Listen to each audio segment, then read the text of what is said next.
Hello guys, இந்த வீடியோவில் நம்ம எந்த கேள்வி பார்க்க போகிறோம்னு சொல்லிட்டு டைட்டில்லையும் போர்ட்லையும் இருக்குது. ஸோ நம்ம கேள்விக்குள்ள போவோம்.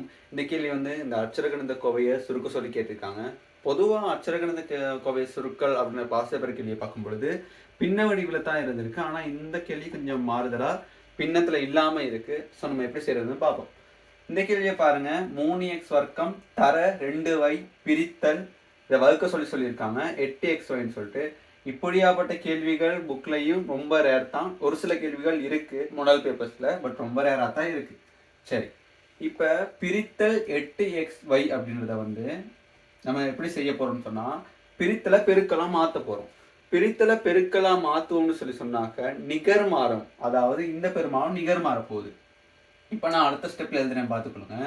3xy தர 2yங்கிறத நான் பெருக்கியே எழுதுறேன். 2 எத்தனை 6 எக்ஸ் வர்க்கம் ஒய்ன்னு எழுதுறேன்.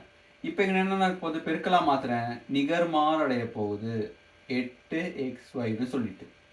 இதை பெருக்கலாம் மாறினா நிகர் மாறடையும். இப்போ பாருங்க, இதை சுருக்க போகிறேன். இதை சுருக்கிறதுக்கு முன்னாடி நான் இதை இப்படி எழுதிக்கொள்கிறேன். கீழ் இந்த ஒன்னோட இதை பெருக்குனா இதே பெருமானத்தில் வரப்போகுது. ஸோ இது அப்படி நான் கீழே எழுதிக்கிறேன் 8xyன்னு சொல்லிட்டு. இப்போ பாருங்க, இப்போ இதை சுருக்கும் பொழுது எக்ஸும் எக்ஸ் வர்க்கத்தில் ஒரு எக்ஸும் வெட்டுப்பட போகுது. சரி தானே? எக்ஸும் 8x வர்க்கத்தில் ஒரு எக்ஸும் வெட்டுப்பட்டா மிச்சம் இருக்கிறது எக்ஸ். வையும் வெட்டுப்பட்டுரும். 6ஐயும் 8ஐயும் சுருக்கலுமா ஏனும். இதால் 2ஆல் சுருக்கலாம். சுருக்குனா மேலே 3 முறை, கீழே 4 முறை. இப்போ பாருங்க, இறுதி ஆன்சருக்கு வரக்கூடியதாக இருக்குது. இறுதி ஆன்சர் பார்த்தோம் சொன்னாக்க தொகுதி எண்ணில் 3x இருக்குது, பகுதி எண்ணில் 4 மட்டும் மிகுதியாக இருக்குது. ஸோ இது தான் உங்களுடைய இறுதி ஆன்சராக இருக்கும். ஓகே தானே? இந்த ஆன்சரை கண்டுபிடிச்சிருந்தீங்கன்னு சொன்னாக்க உங்களுக்கு 2 புள்ளிகள் வழங்கப்படுது. ஓகே காய்ஸ், நம்ம அடுத்த கேள்வி சந்திப்போம். பாய்.